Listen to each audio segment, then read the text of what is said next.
To go. Run him. Stay on him. That him, boy. Angela, that's a sack on the ball. Good job. Yo, Rick.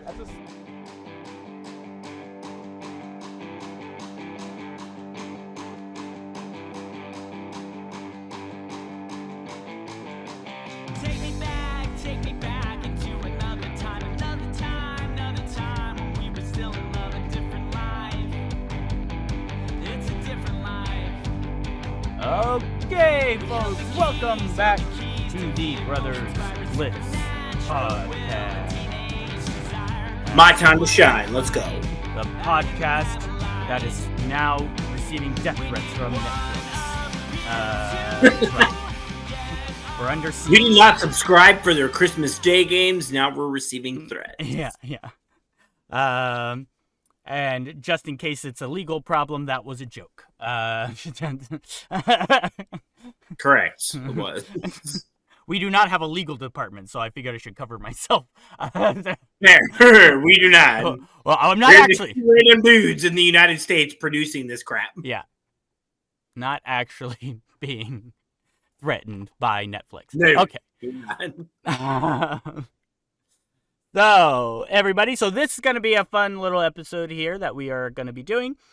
We are going to be talking about, as we previewed in our last pod, we are going to be talking about some of the worst playoff losses for teams in a way, and part of this caveat was a lingering effect as well, was part of this. So it's not just like, oh man, what a terrible loss, that stinks. It's like for example, like the Chiefs losing to the Bengals, right? Right. Before, it's like, that was a crap loss, but they've won 2 Super Bowls since then. Right, so. right, like right after. Yeah. So, it's like it wasn't a lingering effect of like, where you think like, oh, that one time, if that didn't happen. Yeah. Or an example of a Super Bowl loss with lingering effects would be like the Seahawks losing to the Patriots. And, that's, but like, where it's like, and who knows if it was like, maybe the Seahawks, maybe the story would have played out the same, but it doesn't feel like, it feels like that loss was so instrumental that it sort of shook the reality of the team. Now, in some cases, that game specifically, and I'll talk about it a little bit, but not too much since we're not really going to focus on that kind of stuff on the Super Bowl. We're not focusing on Super Bowl losses. Not on Super Bowl level. Yeah. But it did go, but as just for the example, is that led to like Richard Sherman starting to say things about Wilson and how the defense was doing so much work, like all of these things. Yep, and it kind of the team morale and the connectivity seemed to, so it had a whole thing happened because of it. It basically boils down to the franchise has almost never been the same since. In that way, like, yeah. Something is there. There's always like that, like you said, like this lingering effect. And maybe eventually a team got out of it, but it took time. Sure. And Right. It took a lot of time for some, and some still, based on my little research. For the record, for all listeners, I did probably about 4 to 6 hours of research, watching old videos, looking at old playoff tapes, and going through other teams' history. But there is one that stands out to me that I think most people won't think of, and if you don't mind, I would love. You want to start with? You want to start with it? All right, yeah. So just real quick, just so make sure the listeners are understanding. So the idea of this is, again, this is awful. Just losses, usually heartbreaking losses, not in the general like. Usually. Right. So I do want to clarify. Usually, where it's just like, it was such an effect on the team that they seem to have struggles afterwards, and we're focusing on non-Super Bowl. Correct. Right? Because Super Bowl losses can be devastating. Just there's a reason why there's a Super Bowl hangover. Right. So and I also want to say, like, if you listeners have games that maybe either of us overlooked, or especially if you're like a very deep personal fan of this team, like I'm sure I definitely missed games that feel well. So a couple of that hurt you more than others. I can obviously you can comment on if you're watching on YouTube, You can comment on there. I can also put up a poll question on Spotify. So, you should do that. Yeah. Put up a poll question on Twitter too, or now officially x.com. Sure. Anyways, without further ado, my one that I came across in all this was, weirdly, the Dolphins have never been the same since they lost 62-7 to the Jags in Dan Marino's last game, because not only did they get blown out, it was their franchise quarterback, the heir apparent to Bob Greasy and all these Dolphins teams of the 70s. It was just like, and I looked at their playoff history since then, like they have never been the same in 25 years. Yeah. No, and for me, it was like, holy crap. I remember watching that game and going, I didn't obviously realize it at the time because, you know, I was. Wait, what year was that? That was Marino's last year, which I think was 99. Yeah, I was going to say, I thought it would be like 98, 99. Yeah.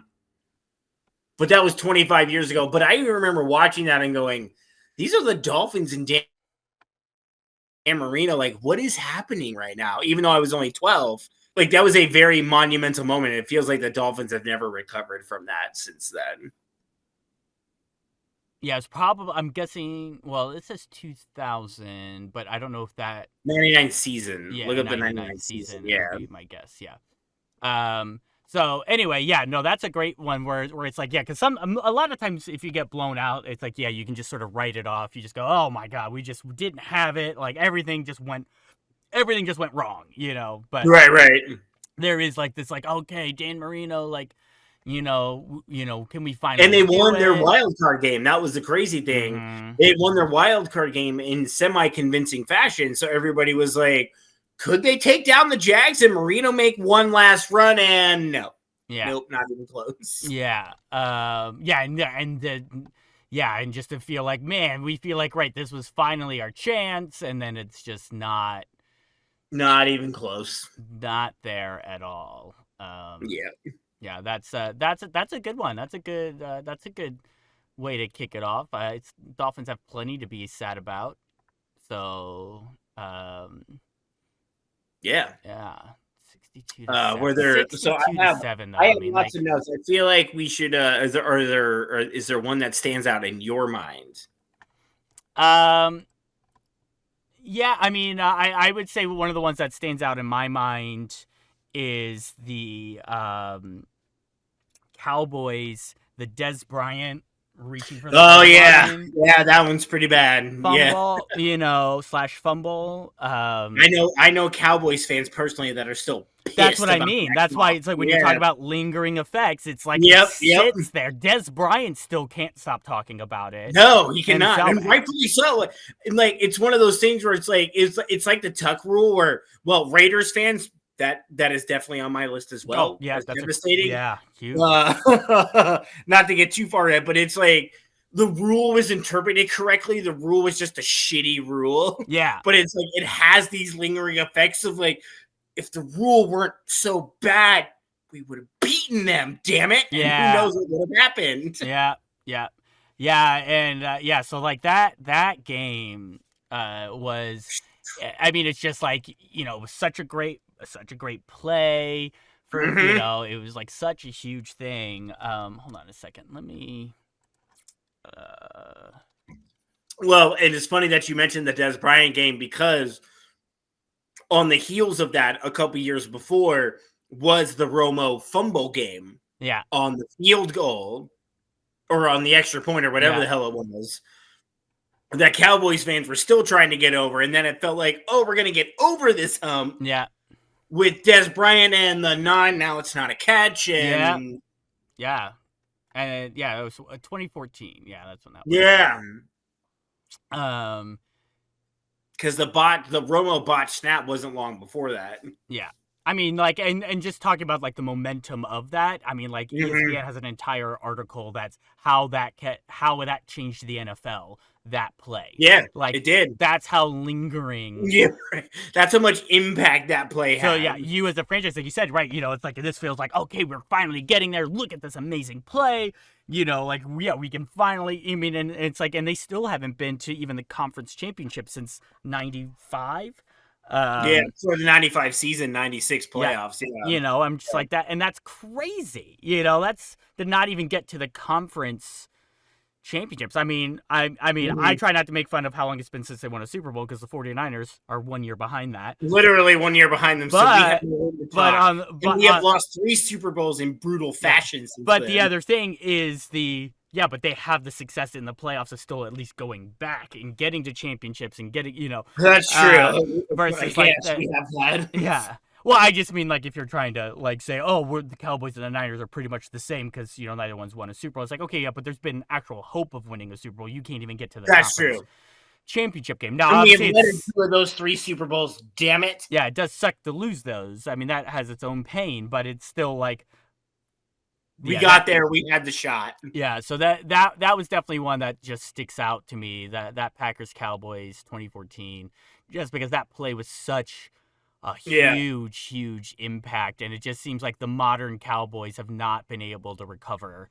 And they haven't. No. They've not been able to recover still. Like, we don't know if when that will happen, but they have not been able to recover from that loss because that felt like that one felt like a real chance for them that year, and it did. It really did. Just didn't happen. It just didn't happen. And that's beyond brutal. One of my ones that I thought of too was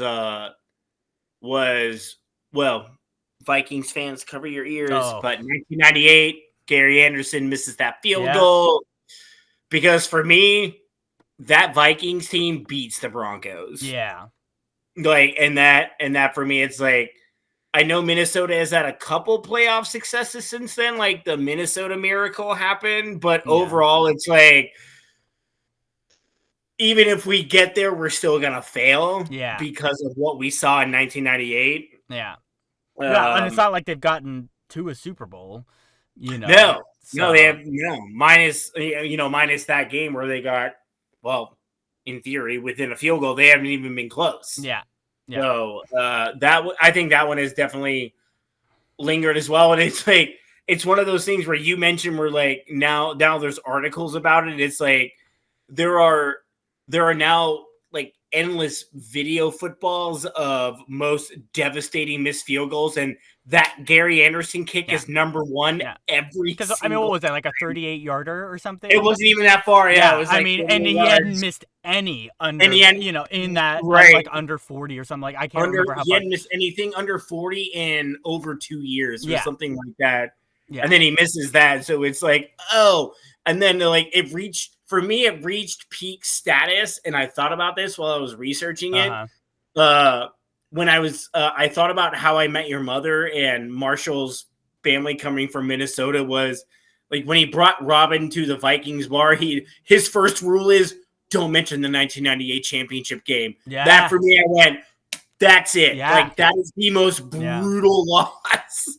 Because even though they lost 4 Super Bowls in the 70s with the Purple People Eaters, like, at least they made it. Like you had mentioned with the Niners, like, at least they made it.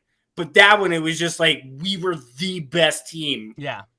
On paper, even on the field. And then our freaking kicker missed the one field goal he never misses. Yeah.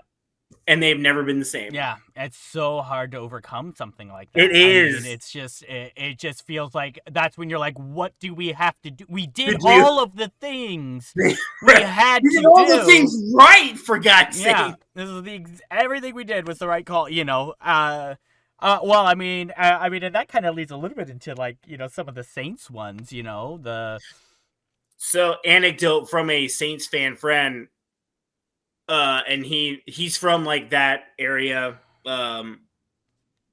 He is still seething about the non-pass interference call. It's insane. Rightfully so. It's insane because it's so blatant. Yeah. It's like, it's one of the most obvious. I mean, like, the ball is so far behind, still in the air. You know, like, not even close to the receiver yet. And he's just, like, blanketing him, like, right out of, you know, it's like, this is the easiest call you could ever make, you know, and you blow it. it's just like it made no sense. It's like, how did nobody get together and go, well, hold on, guys. That's wrong. Right? Let's talk about this for a second. And to his point, he even said, he was like, but the Saints and the Saints brass has never been the same, because it was one of those things where, like, we did everything right. The game was clean. We had paid our fines for Bounty Gate and all that. Like, we rebuilt our team. We did everything right. And we still got screwed. And we got screwed. Yeah. Like, what do we do from here? And the franchise has never been the same. And ones like that, too, can be so hard, because it's similar with, like, a Des Bryant thing where it's like a call on the field. Yeah. You know? It's like, it's not even like, wow. You know, like the music, you know, like the, Music City Miracle. Things like that. Just like, what a crazy play. You know, which is still heartbreaking, but it's so, but it like, it. I watched, sorry, not to segue real quick. I watched that replay last week. Yeah.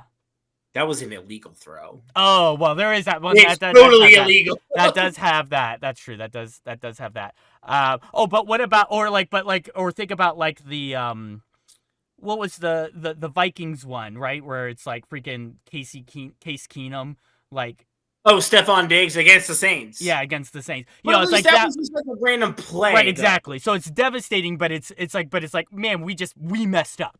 Right? The defender messed up, you know, but it's like, it's so much harder when you're like, we were there and everybody knows this was wrong and literally nothing is going to be done about it. Like, that's what makes it devastating. There's not anybody, like, you know, the Rams were like on the side, like, woo! Oh God, did we get away with that one? You know, like, you just know, like, there was nobody in the world, no non-crazy person in the world, who would go, yep, that's just good defense. That's. Yeah, so that one is so tough for the Saints, and it's like that's when we're like, you just feel bad at, because you're just like, I feel bad for you as a fan of football, because that's just not how that should have. Now, who knows? Now, like, that wasn't a touchdown play. Like, who knows what could have happened? Or did they just need the field goal? I tried to remember. They did. They did, but that would have put them like right super close. You know, the chip shot field goal kind of realm. Hold on. Actually, let me, because there is another one that I want to bring up that that same Saints friend, he also has deep ties to Houston, and he vividly remembers Houston blowing that lead against the Bills. Yep. Because for him, he was like, that was the end of football in Houston, because we were up 35-3 on the back-to-back AFC champs. I had that one pulled up. Every year to keep football in Houston. Yep, I had that pulled up. Yeah, up 35-3. That's when they had Warren Moon. You know, the Warren Moon. Well, they had everything, and it was like their defense gave up big plays, but they were kind of coming together, and then they built this seemingly insurmountable lead. And if you watch the history of the Oilers, it was basically like, if that team wins the Super Bowl, the Oilers never leave Houston. Yeah. So talk about lingering effects. If they win, they never leave. Right. That's true. 3 years later, that's huge. Gone. Right. That's true. That's huge. Right. That's a good point, because that's huge. You know what's so funny? You know who led the comeback for the Bills? Oh yeah, Frank Reich. Reich. Frank Reich threw 4 touchdown passes. But yeah, you're up 35-3. First half, and then second half you end up losing 41-38. You only got 3 points in the second half. And again, it's like, well, we keep talking about lingering effects. Again, like, that lingered, where that loss was so devastating that the owners of the Oilers or themselves were like, we gotta go. Yeah. The Oilers are gonna give us a new stadium. There's all sorts of bad shit going on. And now we just blew a 32-point lead to the Bills. Yeah. We're done. Yeah. We're over. It's almost like you gotta leave. It's like I just went through the worst breakup of my life. I don't want to live in this town anymore. Right. You know, I don't even want to live in this state. Yeah. I gotta get out of here. So it's like everything is reminding me of this moment. You know, like. Yep. I think that's why that one still lingers, like 35 years later or 30 years later. It's like, man, because that ended up having such a domino effect on the NFL. Yeah. Yeah. Like Houston moves to Tennessee, they become the Oilers, and they're the Titans, and then Houston gets an expansion franchise. And then that same Houston team, weirdly, 6 years before that was removed from Houston, somehow makes the freaking Super Bowl. Yeah, right? Like, that's so insane. And, like, you think about these poor Houston fans, like, wait a minute, what? I mean, I think about that with ago, we had a team, now they're in the Super Bowl? Yeah. That couldn't get past the divisional round, now they're in the Super Bowl? Yeah, it's like, think about the Browns and what the Ravens became, Right, it's like a similar... Well, actually, even worse probably for them in because you Ravens have actually won Super Bowls. Yeah, twice. Yeah. For Browns fans, it's definitely worse. At least Oilers fans can go, haha, Titans, at least you've still never won. Yeah. And you have a terrible playoff loss of your own history now. Yeah. Also, speaking of Houston, which makes it even worse, though, is that Houston blew that 24-point lead against the Patriots a few years back. So their brutal playoff history just keeps on going. Now it's just with a different team. Yeah. It's just like, that one's so tough. Yeah, that's a really good one because it really is just like this had such a huge effect. Huge impact on everything. Huge effect on the team. So, one other one that ended up standing out to me, and I don't think people look at this one as much, because they ended up making it to the Super Bowl where they infamously blew their 28-3 lead. But the Falcons blew a 14-point lead against the 49ers in the championship game 3 years before. Yeah. And it was a huge narrative about the team. And it was a huge narrative back then. And it was like, I feel like that lingered into them in the Super Bowl because it was the same quarter. It was essentially the same team. Yeah. 3 years later. And it was like, well, we couldn't close out the 49ers. Now we can't close out the Patriots, and I don't think the Falcons have ever recovered from that. Yeah. And that was – now we're closing in on a freaking decade of that. Yeah. And they have never recovered. I think that one is a little bit underrated. The Falcons blowing that lead to the Niners in the championship game is very underrated. Yeah. I'm looking at – I'm sorry, just – because one that kept popping up for me was the Browns 1986 AFC Championship game. But it's like it's kind of crazy to see it's like 86 heartbreak, 87 heartrbreak, 89 heartbreak, and then that's it. There are definitely twice, was it three times to the Broncos. Yep. And the Broncos couldn't even go on to win the Super Bowl in any one of those. So you're like, we had this heartbreak, and not only that, the Broncos got blown out in every Super Bowl. Yeah. If you're a Browns fan, especially during that time frame, you're probably thinking, I mean, who knows? I mean, because obviously you don't know, but you're thinking when you see those kinds of blowouts, you're like, we could have been more competitive than that. We were, you want to believe we would that not have lost to yourself. the 49ers 55-10. Yeah. Yeah. So I it's hard for me to say which one of those is the worst. I mean, maybe you would say the 86 one leads to the others. It's just you just can't get over that hump. Because of that game. That's kind of where I landed with the Browns, was because the drive sort of set it all up, and then you got. I mean, and for people who don't know, I mean, it does have. It's whenever it has an infamous name, which is the drive. The drive, right? Which is, if you don't know, was a 98-yard drive. So they had the Broncos pinned. They were ahead at their 2-yard line. Close to 6 minutes left or something like it, because the drive took over 5 minutes. Yeah. 98 yards they drove to win the game, and it was just. And I don't think Cleveland's ever recovered from that as a football town. No. Well, and obviously there was a time where they didn't exist as a team, but. It's that was just a list from Cleveland, worst losses. After 89, they don't have any more of look at this heartbreaking loss.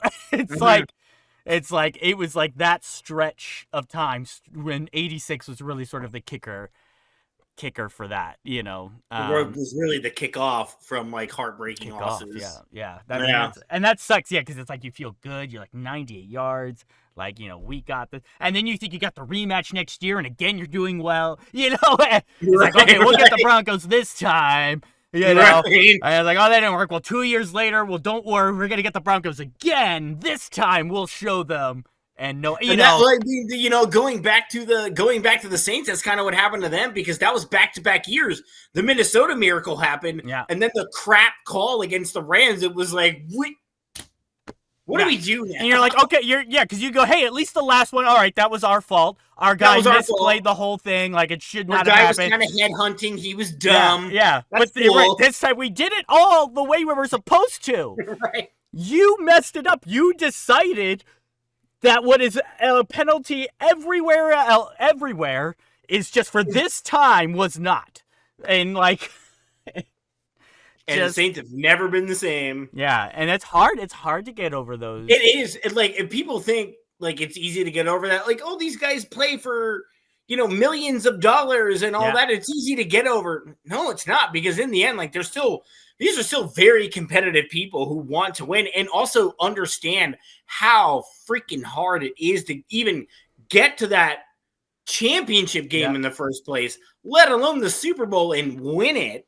Well, and so this is actually also, this is a good argument for what you were talking about with the Atlanta blowing that one lead to the 49ers, because it's like, you know, that could help lead to, hey, we got the lead, but we got to really pump it up. We can't let a comeback happen. Right. And then you go so heavy still on passing it, and then you open things up for the mistakes. It's like, if you didn't have that bad loss to the Niners in your memory, you know, maybe you don't have the bad, like, maybe you slow it down. Maybe you do run it a little bit more. Maybe you know, we just got to hold this. We're playing against the clock, not against the team. You know, maybe that doesn't happen. When you have that kind of memory, you know, sometimes as a coach, you're going, oh, we got to, you know, and also as a player, you know, like Matt Ryan was on those teams, you know, was on both of them. Right. So he could also be thinking, like, I got to make this happen. And then you make a mistake, like the big fumble, you know, the sack fumble, obviously being one of the biggest ones, where it's like, you're running backwards. You're doing, you know, like that was. There was a line from a movie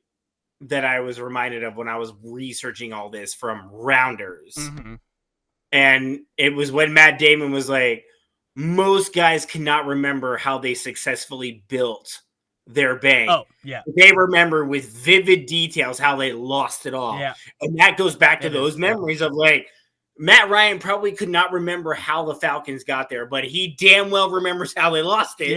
Yep. It's true. It's a huge thing. I mean, it's a thing we talk about it in the performance world all the time. It's like, I've done thousands of shows and performances. You know, the ones I remember the most, the ones that went bad.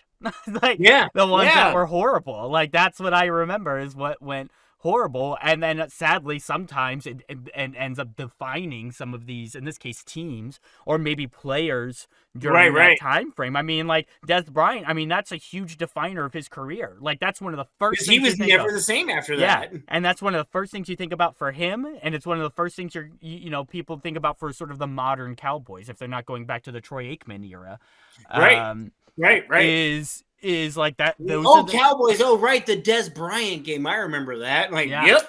There it is. Yeah. And it added with the extra six. I mean, you had like the one Tony Romo fumble when he was like, you know, when he was still like the holder, right? Yeah, the botch snap. Yeah. You know, so it's just like, it's like those things kind of, and then it just feels like, is this who we are? We're always. I mean, Bills are going to be very famous for. I mean, the Bills have, like, their entire history feels like that. That was why when I was researching it, I was like, the Bills need to be omitted because they have so many bad ones that, like, I don't want to torture their fans anymore. Yeah, right. It's really not fair to them. I mean, there's a good amount that, of course, are Super Bowl ones.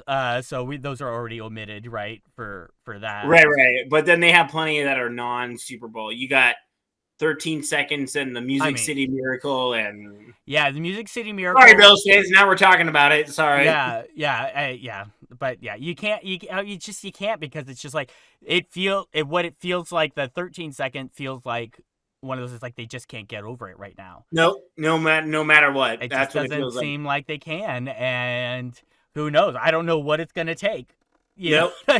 Yep. Speaking of that, there was one other that has now jumped out to me that I did not think of before, of like, you can't get over the hump, or now it's you can't get over the hump anymore, was the Packers losing to the Giants the year after they won the Super Bowl in that frozen game. Yeah. For the 2011 playoffs. And the Packers have never been the same either. Yeah. They cannot seem to get over that hump. Yeah. It's like playoff failure after playoff failure, and it's in continuously devastating fashion. Yeah. It's like, it doesn't seem like a big deal at the time, but man, I think that loss really still lingers in Packers fans' mind. Like, it started with the Giants. Yeah. And then, actually, I take that back. Almost. It almost started with Michael Vick and then the Giants. Oh, sure. And then after that, like, they can't beat the 49ers. 49ers couldn't even score an offensive touchdown 3 years ago, and they lost to a broken thumb Jimmy Garoppolo of all people. Yeah. It was like, did the Giants break them that game? Yeah, kind of. Yeah, you can kind of get that break it's like things break in the playoffs sort of a scenario, you know? I mean, I think about on the Niners side, now this one had, I would say, a less lingering effect, but it had the effect on the Jim Harbaugh era was first the Seahawks loss, right? The championship game. That was second. First was Kyle Williams. Oh, shit. That's right. Oh, yeah. Man. That was right. Well, the only reason why I'm bringing up the Seahawks one. So I'm bringing up the Seahawks one. Yes, because that was awful. I was going to say. That one, you felt like if that Giants team beat the Patriots, the Niners felt like, oh, we can also do that because we have the similar like defensive line, like strong push. That 49ers team definitely would have beaten that Patriots team. It's like if that's the same, you know, the formula that the Giants used to win seemed like that would have been the same exact formula the 49ers could have used to win. So that one's, but no, I only mean this for a lingering effect of like not being able to get rid of the ghost. Is, you know, you had those Michael Crabtree throws right to the corner, and then of course, you know, Sherman, eventually like deflects one, and then like trying to do it against the Ravens. So stupid. And it's just like, it's like you're living this loss, and it's like you're trying to prove that you can make this work because of that loss instead of just doing the thing that was working. I'm sorry, but Frank Gore was doing an amazing job. Yes. The Ravens could not stop the run, but it was like, I felt like that same way. Like, I was going to say, I said this before the pod. I was going to save it for the pod. I saved the 49ers for last because I didn't want to relive those as much as possible. But it was like, but I thought that same thing. I was like, the Ravens Super Bowl was the Seahawks game. Like, he's trying to get it to Crabtree for no freaking reason other than to prove that I can do this, damn it. Yeah, this play will work. And it's like, you're trying to, it's like, no, yeah, and it's like if it didn't happen the year before, maybe you wouldn't have done that 3 times in a row in the Super Bowl. So it's that's an interesting one. I know we're not talking about the Super Bowl ones, but it's because it's just that it's like, but that's how sometimes what happened in a previous year where a loss pre-Super Bowl affects. It's the same thing with like the Atlanta thing we were just talking about. It's like the loss that happened in the playoffs not that long ago affected how you ended up when you finally got to the Super Bowl, affected your play calling for the Super Bowl. You know, it's just like, it's a whole, you know, some teams can get past it and some teams struggle, and sometimes it's because of a coach, sometimes it's the team just takes on this, and like the Bills are one where it feels like it's become an identity of the team. And sadly, Browns too. Yeah, it's like it feels like just an identity of the team, and so like, how do we shake that identity? I mean, the only way to shake it is to win it all. That's the only way you can do it. Yeah, that's it. Yeah. And until that happens, like, you're stuck. Yeah.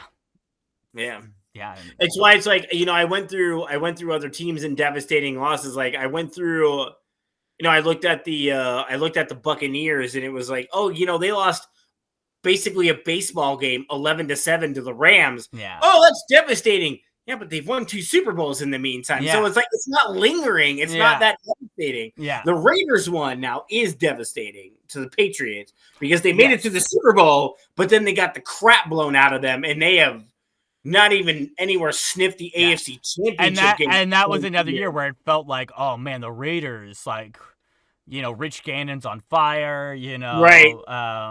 Obviously you got the Patriots have like somehow squeaked their way here. Yeah. Obviously you've got Troy Brown and and the Jerry Rice combo. Obviously older Jerry Rice, but he was still very good for the Raiders teams.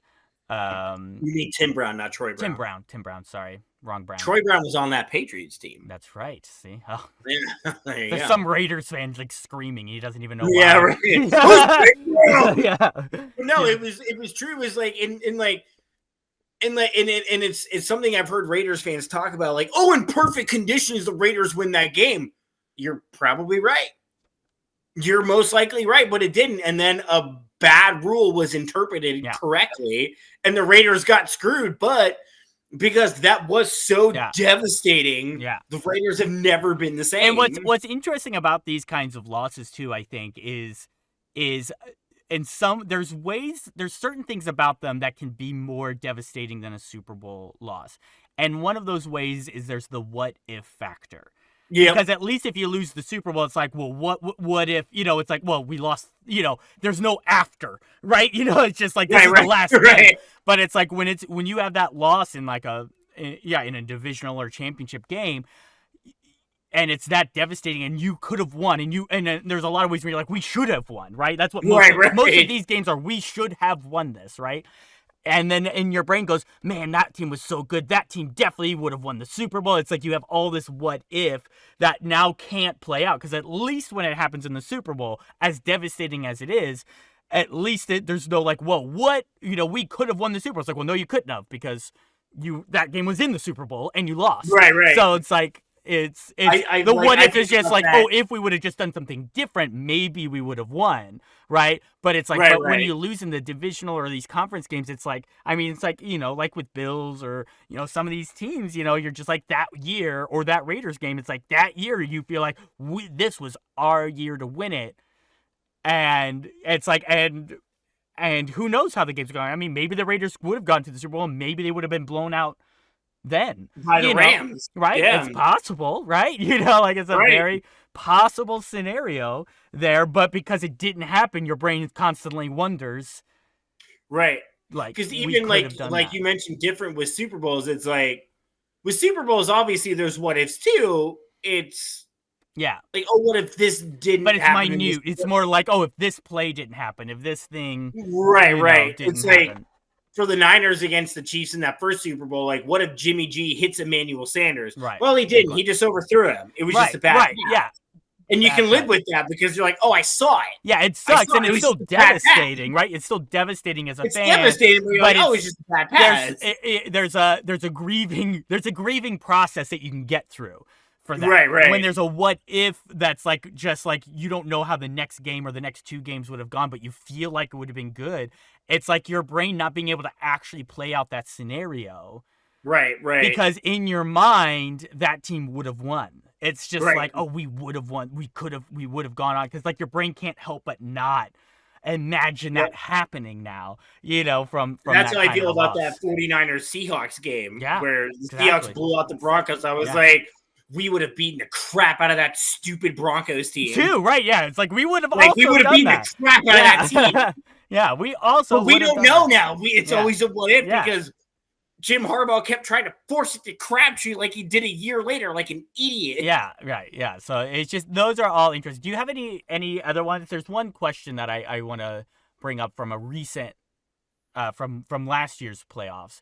But obviously we won't. We don't the Lions because I had that down. Oh, okay. So this is interesting. Okay, because I had that down because the problem. Well, the thing is, we don't know the lingering effects if there are any. Right. Right. That's nice. So I wrote it down. I wrote it down as Lions against 49ers?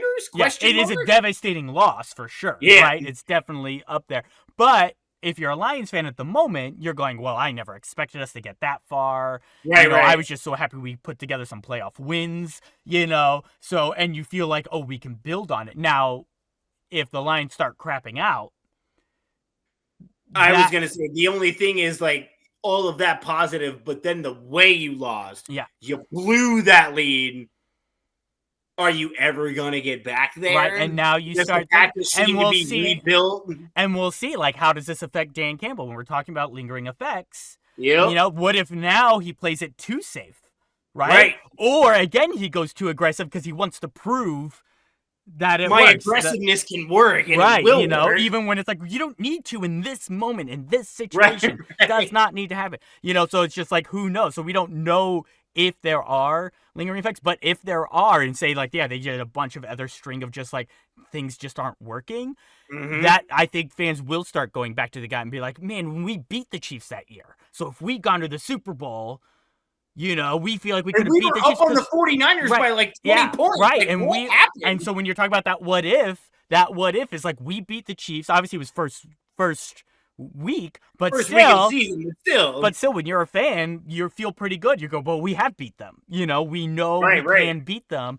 So maybe they feel like, and it's like, well, the Niners took them to the overtime. I feel like we could have just beat them because we did already once this year. Right.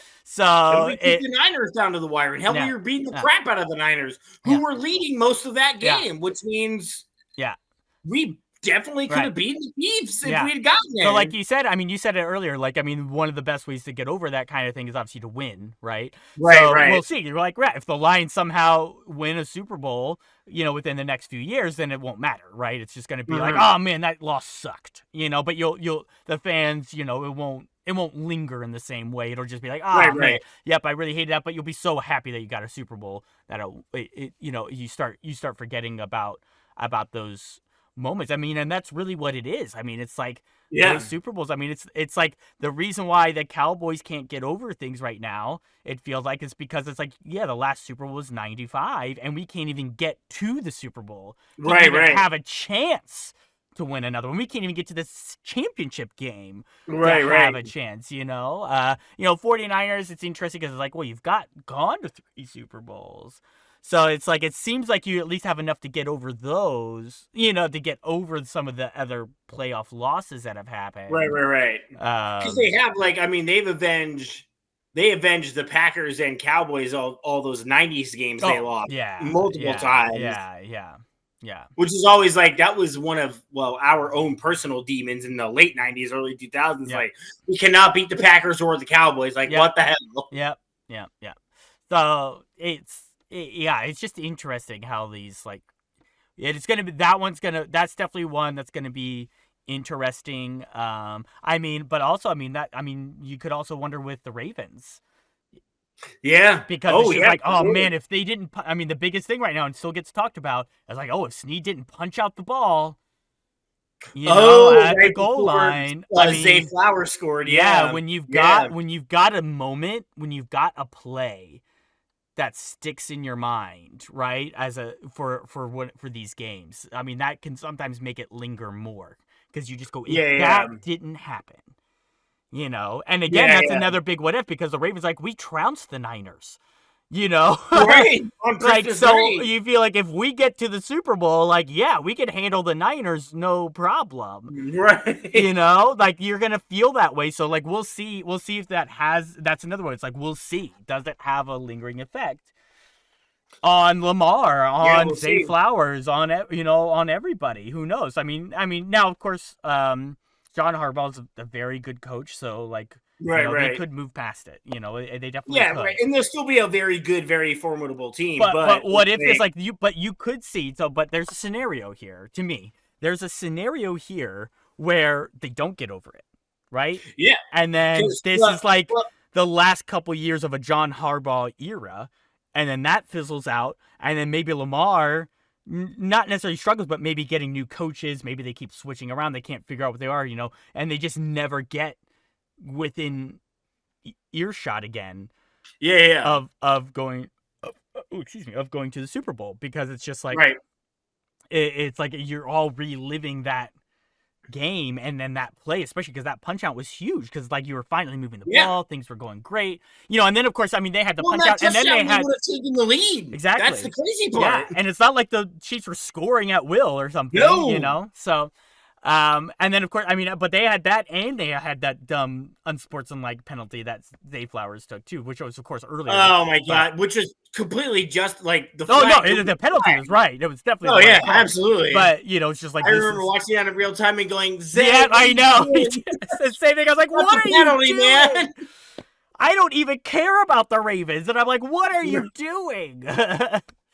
But yeah, so both of those will be interesting to see if one or both of those teams have a lingering, because it's like, if this is like the end, like say the Ravens just for some reason start struggling, we think they're going to be good, but who knows? I mean, like changing defensive coordinators, like what if eventually John Harbaugh's out within the next year or two, because if maybe they struggle, and then it's just like, and now that's when it starts to linger, and you start going back like, oh man, if that didn't happen, if we didn't have that punch out, just been different. you know, like this could have led into more, you know, it's that, you know, weirdly, real quick, going back to the Raiders, was that makes it even worse for them in 2001, because a year later, John Gruden leaves, takes over the Bucs, and beats the crap out of that team in the Super Bowl. Too, right? They're like, man, not only did we lose a game we shouldn't have lost, we lost our coach. That coach left and then beat the crap out of us in the Super Bowl. Yeah. Shit. Yep. And yeah, I mean, it's like it's all. So that's going to be, I mean, my money, it's actually hard because the Lions were just so happy to get as far as they did. So even though the loss was devastating, I don't know how it's going to affect. It feels like if there is going to be an effect, I would put my money on the Ravens, even though that seems crazy because of how stable they've been. Right. It's just like one of those, it's like, I don't know, because it's like, but because you've been so stable, this could rock that stability a little bit. And and Lamar already had talks about like, oh, can he really deliver in the playoffs and things like that. It's like, sure, they won a game. And they had enough trouble signing Lamar to that contract as it was. Yeah. So I mean, they almost had a trade in place to send him to Atlanta. Yeah.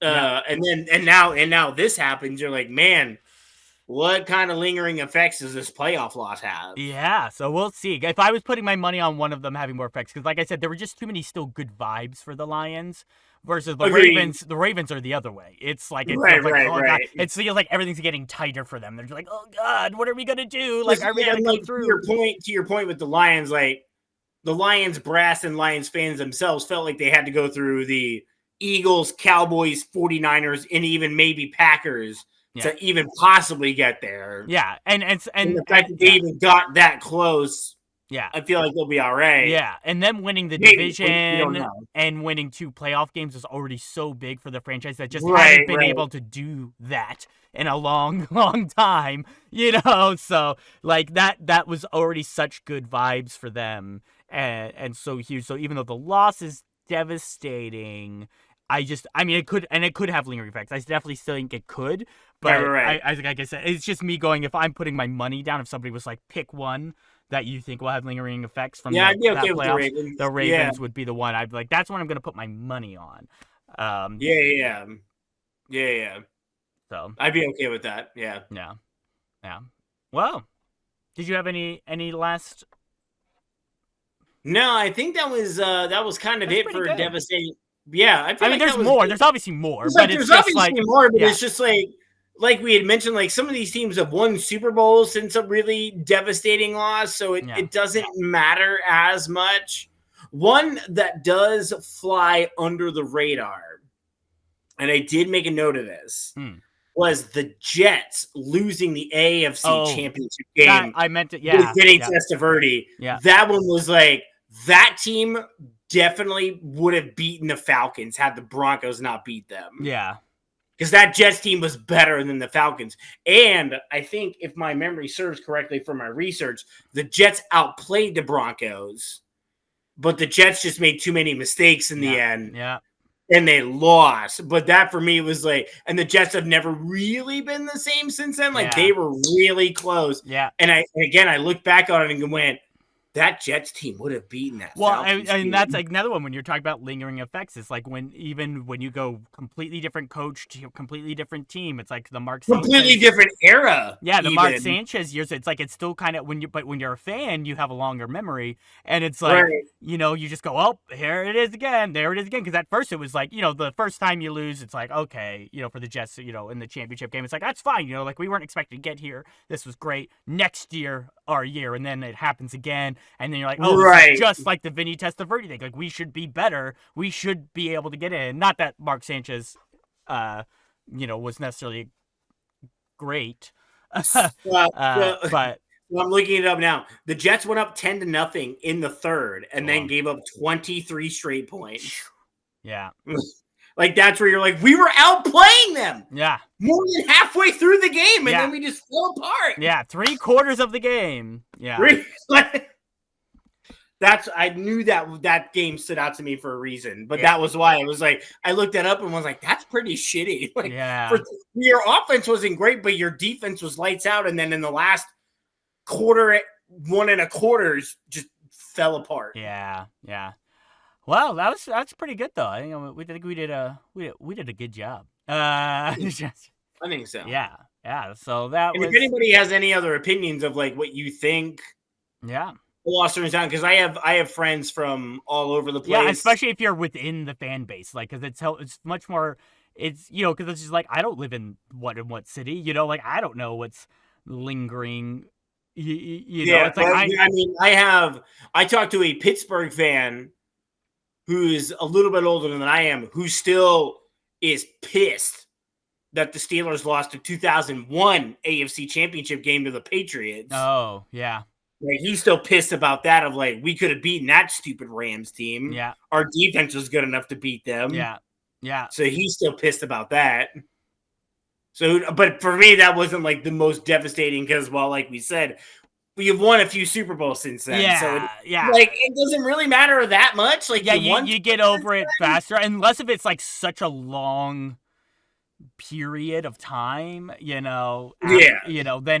it becomes, at least it's like, oh, this was devastating for this era, right? Or this couple of, sometimes if the effects are a couple of generations, maybe eventually get the Super Bowl, you feel better. But it's like, that means that there were some generations that never got to see the Super Bowl. So that was such a lingering effect. But for me, it was like, well, for that Steelers guy, I was like, yeah, but you won the Super Bowl with Big Ben 4 years later. Yeah, it's not like this was like 5 years after that. So like, who cares? Yeah, it's not like this was like 30 years later and you still don't and then you finally win 30 years later. You're like, okay, yeah, but that was 30 years of the lingering effect. Like that's like a real right.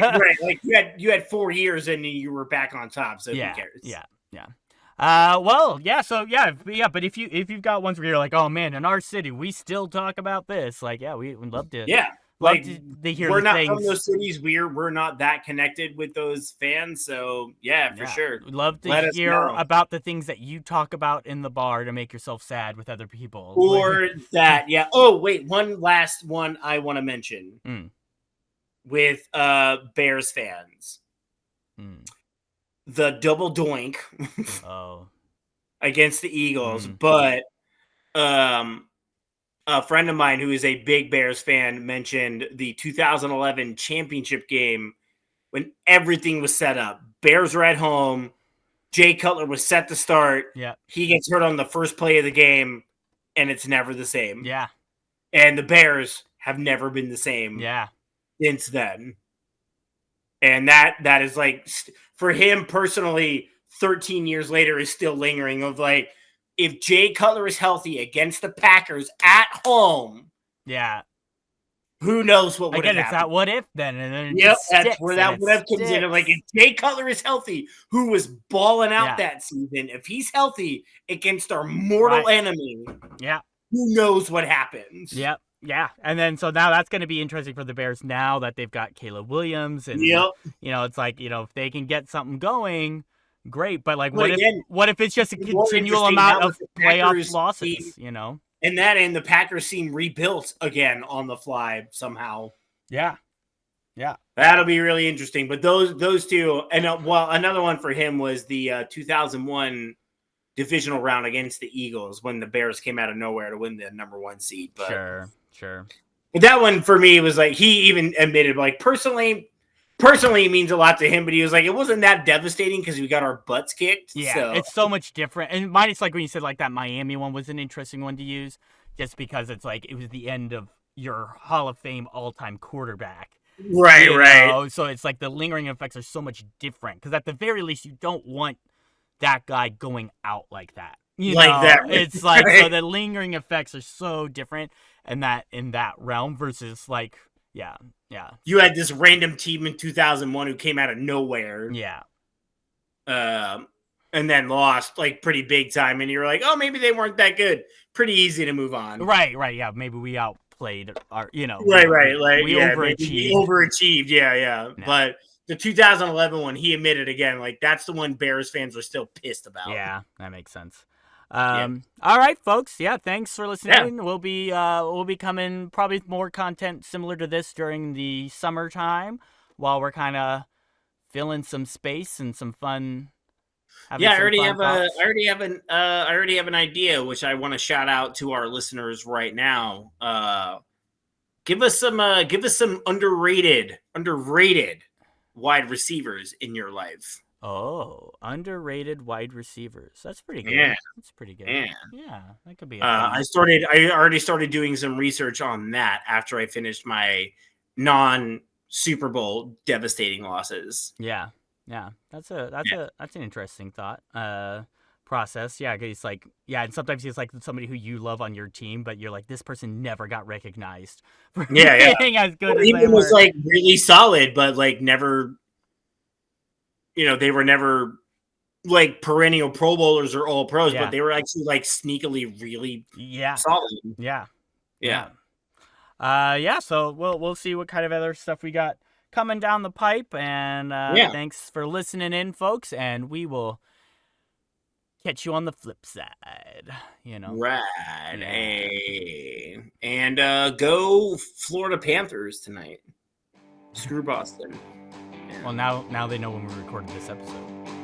Oh, yeah. Well, unless if it goes to game 7. Oh, damn it. Now I just gave it away. Now you just added it. Yeah. Okay. Yeah. Anyways. All right. Yeah. See you later, folks. Later. Actually.